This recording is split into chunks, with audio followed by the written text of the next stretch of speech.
Hi everyone, it's Courtney again. Welcome to part 2 of our tidal exploration video. I wanted to kind of do a quick review. So we learned in our last episode that gravity is dependent or is affected by how close things are or how far things are. So remember, closer, stronger, farther, weaker, right? Got that down. There's another thing that affects gravity. It's how much mass or how much matter is packed into something. And if there's more of that matter or mass packed in, it's going to have a stronger gravitational effect. So I want you to think a second. What in our solar system has this amazing amount of mass? Huge amount of mass, like over 1,000,000 Earths can fit in this thing. Any ideas? It's our sun, right? So our sun is massive, ginormous. Even though it's farther away than the moon, and even though it's not as strong as a gravitational effect, it still affects our tides. Let's take a look at a model that illustrates this. Here is a model that was created by the wonderful REEF art team. In this image, the sun and moon are drawn very close to the Earth, but we know in reality they are both much further away. In fact, the sun is over 94 million miles away from the Earth, while the moon is about 238,000 miles away.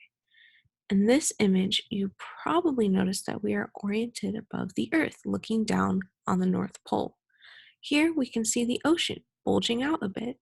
This is where the tide is high, and the areas without the bulge are where the tide is low. You can see that there are two different tides at play, lunar and solar. Lunar tides are controlled by the moon, which are represented by the light blue.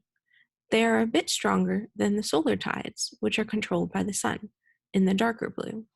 Because the moon is on the opposite side of the sun, it is a full moon.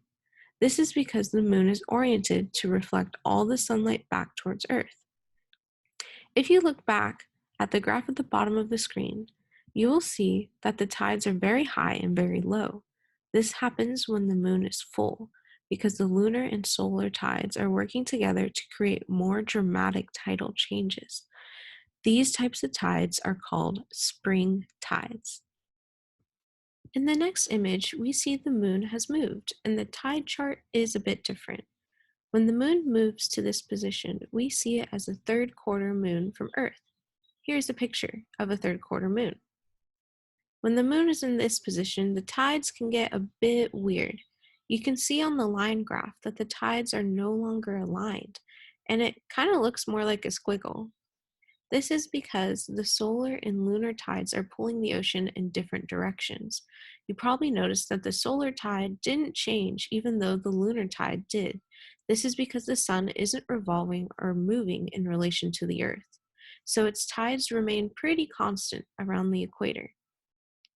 When the moon is in this lunar phase, it creates tides that are called neap tides. Neap tides also happen when the moon is in its first quarter of the lunar cycle.